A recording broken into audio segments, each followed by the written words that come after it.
little time and too few resources. Well, if you feel that way, then this is the resilience reset that you need because we're going to tackle this issue. So, here's the thing.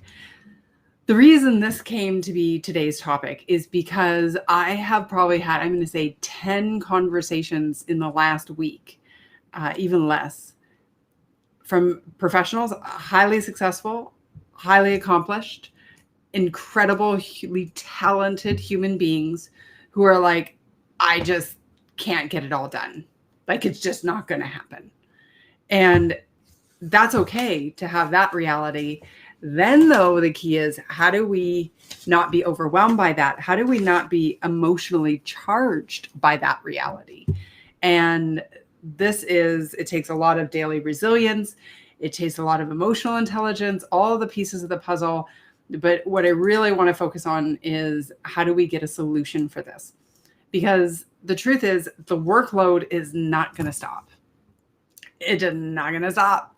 And what a blessing.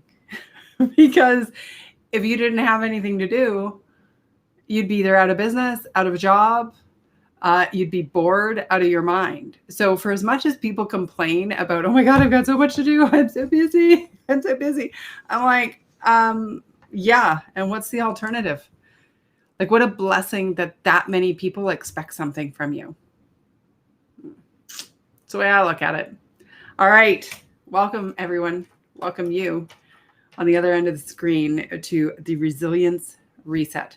Now, if you are new to this, basically what it is I intro a topic, then I do a little intro. Hello, I guess this is going to be my format, I guess. And then we keep going. I don't know why I'm saying I guess, because I know.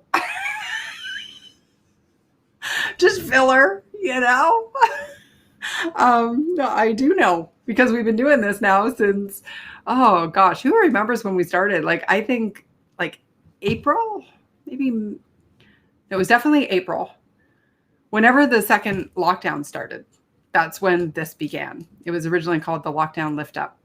And every day I pick a topic and I just kind of go for it. I know, right? It's 3:15 already. It is the afternoon. The day is getting away on us. It's exciting. All right. So if you found that there was just too much on your plate and you're frustrated by that, you're not alone. But I really believe we can overcome the feelings around that and we can get you caught up. Now, sometimes if this has been a pattern or a habit for a few months and you just kind of feel like the wheels are off the bus for a while, it's going to take some concerted effort, like short-term pain-ish, I don't consider it pain, to get the long-term gain. So really, work in grindstone, maybe a little bit extra hours, maybe, and you're like, God, Ellie, I can't do that. I've already worked too many. That's fine. We're going to do some intense work to get you set up and then move forward. So the first thing, if you know my problem-solving framework, it's situational awareness, self-awareness, solution activation. So whenever we're trying to solve any type of productivity problem or like trying to grow personally or professionally, we have to start with that foundational thinking. And so the first piece is situational awareness. And I'm going to challenge you to take the time. We're going to invest time today to buy back time tomorrow. Okay. If all of the things you need to do are swirling in your head and it's just like this big ambiguous list, we got to get it on paper. And if you have some sort of an automated system where, it creates checklists and to-dos based on meetings or whatever, and it's just, you've got hundreds of things. I've had 2 people tell me they have like 600, and one person had like 800, checklists or checks, like tasks that need to be done that are so old and they're just all sitting there, right? Like checked, undone, but they've probably done the work or a semblance of it. The problem is it's really hard to get out of overwhelm when we're looking at a list like that. So I'm going to challenge you to get to a piece of paper. Now, if you haven't watched my Take Back Your Weekends online course, or you haven't at least read the book, Take Back Your Weekends, Stress Less, Do More, Be Happier, then some of this may not be immediately obvious what I'm talking about. And if it's of interest at all, I'm going to encourage you to go and get access to one or both of those ideally. because this will fill in the blanks. And this is just a riff for, start at 3:15 and we go for 15, 20 minutes. But let's see what happens.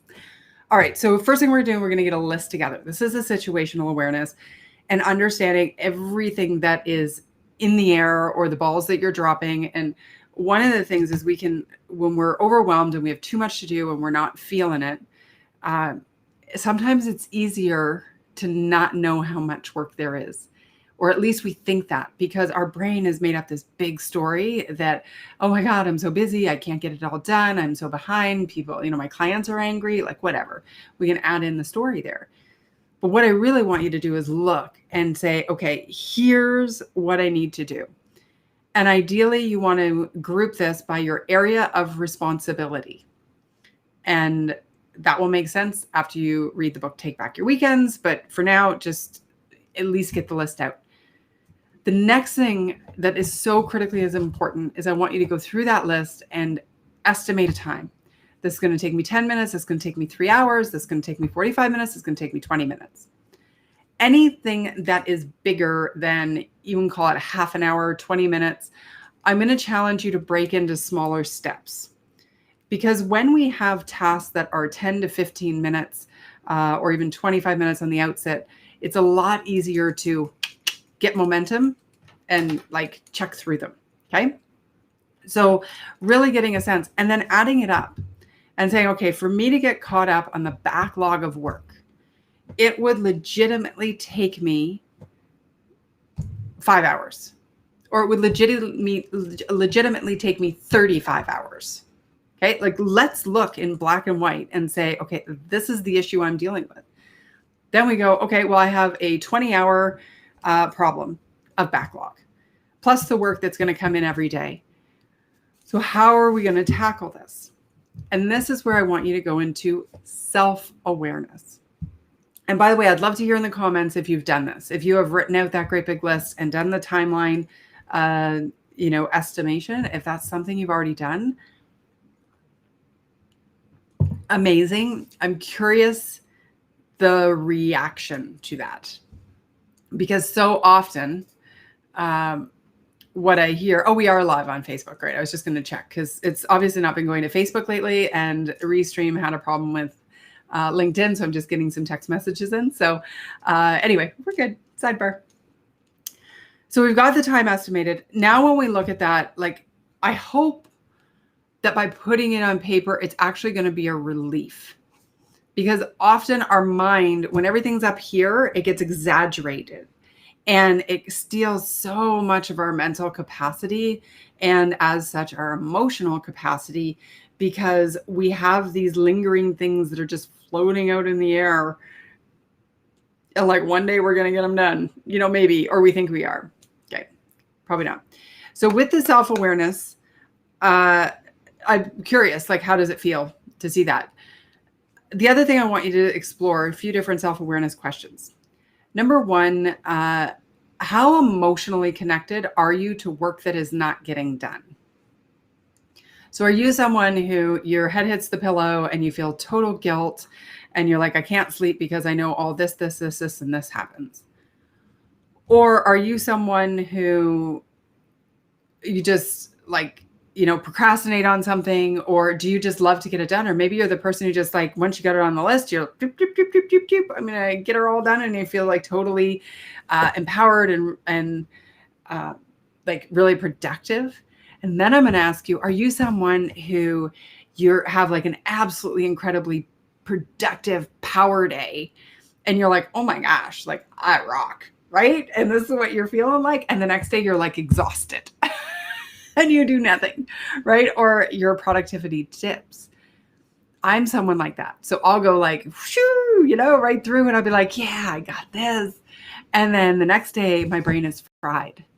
Okay. So if you've ever done any of Dan Sullivan's work through Strategic Coach, he actually wants people to do this, right? You have a power day, you have a buffer day, you have a day off, and I think there's a meetings day or a kind of just doing the stuff day. And so he has people planning for that, because we as humans aren't really built, I don't think, for well, not even what I don't think. I think just research and human nature and reading and hearing and experiencing and whatnot. But we're not built to be 100% full steam ahead every day. Here, got a comment. I feel that once the outstanding work is captured, quantified, it is less overwhelming as a known than an unknown that is circling around in the endless mind loop. 100%. Like, this is what I find. And, even I've done in coaching sessions with people where they're saying, I'm just overwhelmed. There's so much to do. I'm like, I call them on it. I'm like, all right, let's start there. And, sure, we could be talking about their strategy for how they're going to get it all done. We could be talking about this. But the thing is, if it's looping in your head, we can't fix it. We just can't. Thanks for that, Greg. Awesome. All right. So we've got the time estimate. We're doing the self-awareness. The next thing I want you to know, because there are two ways to tackle an overwhelmed list.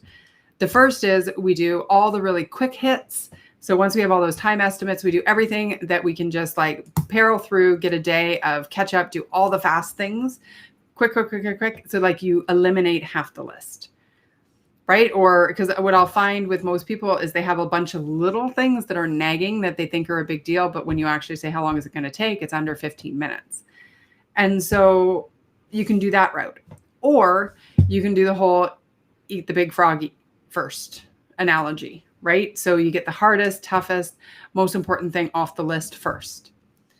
So either way, that's a self-awareness piece because there's no right answer.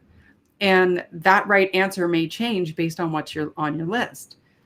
I'm going to ask you to look, and I'm using the word list. And those of you who know my work know I technically call it a task circle, not a list.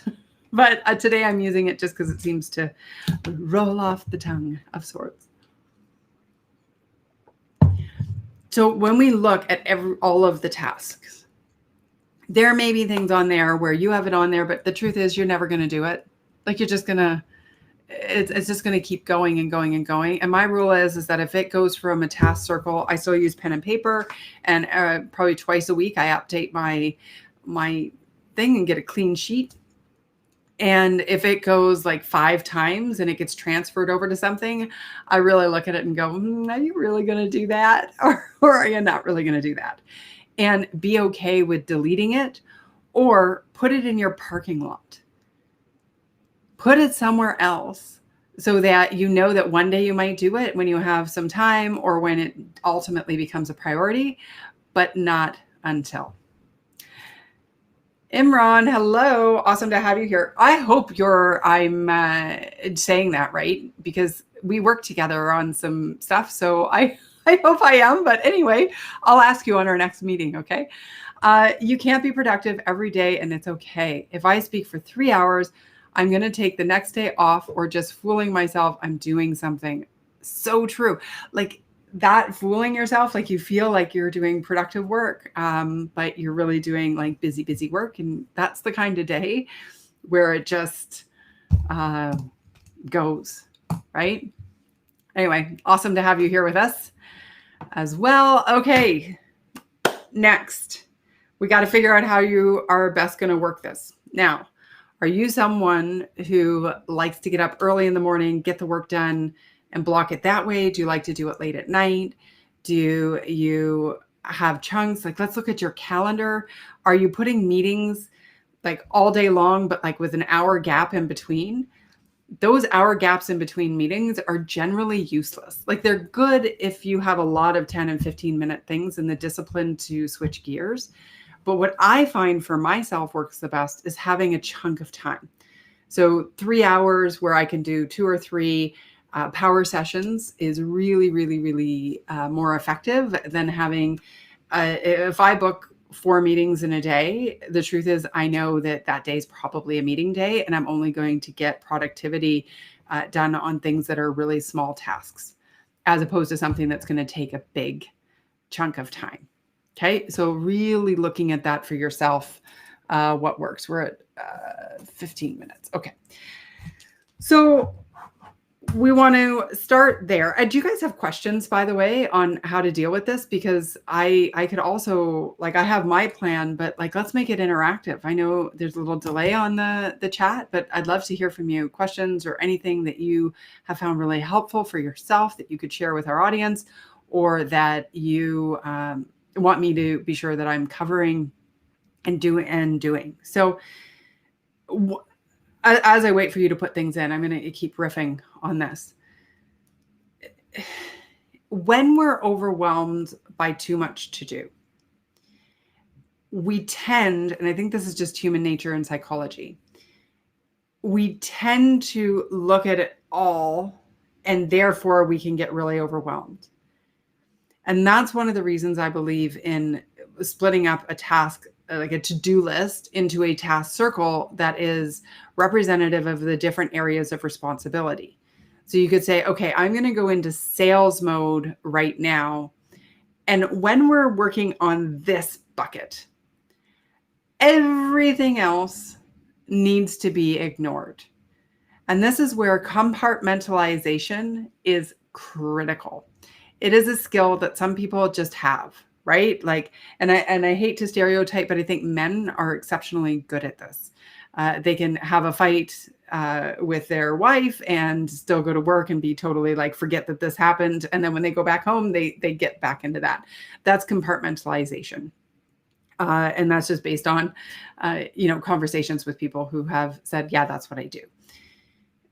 Whereas with women and some men, so maybe I'm not even going to do it a gender thing, with some people, what happens is there's a problem here and they sort of overshadow it on everything, if that makes sense. And so if we're dealing with way too much to do, we've got to recognize it's not going to get done at one time. And that means we have to pick the thing we're going to work on and do it until it's done before we go on to the next thing. And so that strategy, if you've explored like what makes you feel really good, right? So let's say you have a 15-hour time gap that you need to get caught up on, plus your normal work. And you know that if you do that, it's going to take you 4 hours out of each day, your normal workload, then, okay, I'm going to put 2 hours a day to getting caught up on the backlog. This is one strategy you could use, right? And you've got to carve that out. And then within the task circle of the backlog, you can say, okay, this is A, B, C, D, E, like do the whole alphabet if you want on the order in which you're going to get them done. And then, because if we sit down to work, so let's say you do have an hour gap, you're like, okay, it's an hour time, I'm going to get some work done. If you aren't using a system like the task circle, what ends up happening is you're going to spend the first 4 or 5 minutes trying to figure out, what do I need to get done? And the task circle makes it easy so that when it's time to work and you put on your timer, whether you're using old school like this, that sometimes I turn to, especially if I'm having a day that's kind of just getting off the rails and not being highly productive, I'll turn to something old school like that, or I'll put in the noise canceling headset. They're just different ways that you can mark that time. But the last thing I want you to do when you're feeling motivated to work and you're in the zone is to go, okay, shoot, now what do I have to do? Yay, I can work, but what do I need to do? I want it to be so automatic that you just are like, no emotion, no, do I feel like doing it? Just get it done, because this is the order of strategy. And the last piece that I just wanted to share around this is managing the communication externally. So when you're overworked, it can be really, really easy to just basically say, I'm not going to say anything to my client who's waiting for 3 weeks on this topic or this task because I'm too overloaded on my work. It keeps getting pushed and pushed and pushed and pushed. And I really don't want to do that kind of work. Or it's something that's I'm not jiving with, or I just have too many other priority projects, like whatever. The thing is, you've got to say to them, look, I'm going to get this done. I'm not going to be able to get it done until this day, and manage the expectations, right? And if you need to delete it, say, look, I can't take this on, or delegate it to someone else so that they're not left hanging. That's important. But I think when we don't communicate with people about our crunch, and I'm not saying make excuses, I'm saying, here's where I'm going to slot you in. This is when it's going to happen. Because if we don't, then it's quite plausible that it's never going to get done and you're going to end up losing a client. I had a conversation with somebody about today. So that's why that's on my mind. But you've got to manage the overwhelm. You know, the funny thing is, though, is that the overwhelm is usually caused by thinking of it all at once. So not compartmentalizing, just like looking at it as a whole, as opposed to individual tasks. It also comes from not getting it out on paper and having an effective organization system, because you're like, what ball did I drop? What did I forget? What is, slipping through the cracks, or thinking, oh, it's going to take me 3 hours when it's actually only going to take you 45 when you really break it down to what needs to get done. That's the overwhelm. And if you've read my book, if you know my online program, then you know tasks do not require emotional contribution. They need to get done. Tasks we do, obstacles we solve, adversities is where we need to spend our time, our emotion, our healing, that's what requires the juju. And, even if you go through something really significant in the business, so let's say somebody, you're breaking up a partnership in your business. So that's an adversity that you need to heal from. The lack of trust, the lost expectations, the grieving of a relationship that obviously at one point you thought was going to be great. That deserves the emotion. But from it come new obstacles. And that just is, we have to learn to separate emotionally from the big thing to the obstacles and look at those objectively so we can come up with the solution we need to do as fast as we can and finding the most effective one. And then the tasks are just the things we do. Get it done, get it done, get it done without the emotion. So we save the emotion for the adversity. And I know that sounds so, like, if you've not ever moved, because it's almost like a big melting pot, right? Like everything gets moved together and becomes one, when in actual fact, there are 3 different pots: adversities, obstacles, and tasks.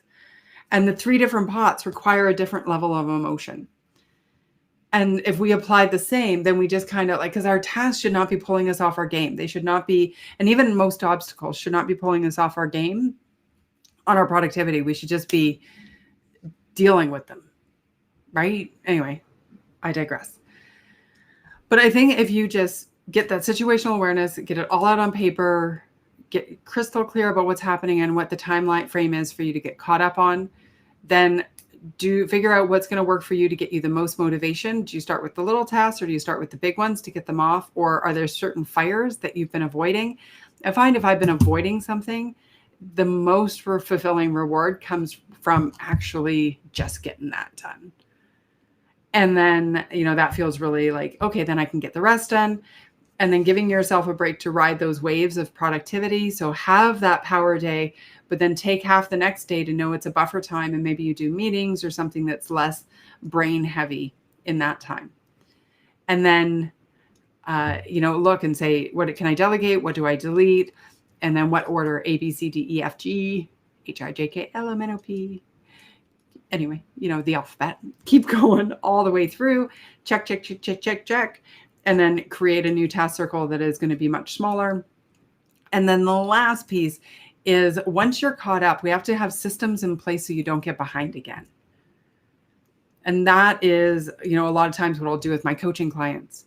So if that's of interest, by all means, please send me a private message and we can do that. Or I can work with teams and help them figure out their flow and help them all get their power time in, et cetera. I used to do that in the small leadership team retreats that we did pre-COVID. Haven't done any of those in a while because, we're not retreating anywhere. All right. Hope that's helpful. Hope you are feeling energized and reset. And this applies to the resilience umbrella. I always like to tie it back to resilience. in so many ways. But the big thing is it's your daily resilience, insulating yourself from the effects of having an overwhelming to-do list. It just, like, if that's causing you stress, like, and the last thing I will say is your to-do list is not a predator. It is not something that should be causing you stress. If it is, you're emotionally tied to the list and giving unnecessary emotional contribution to the many, many tasks that need to get done. There you go. Deep thoughts from Alison Graham. Here we are on a Tuesday, August the 10th. Love having you here. Thank you for being here. Until next time, may you stress less, do more, and be happier. I will see you tomorrow, 3:15 for Wildcard Wednesday. Bye for now.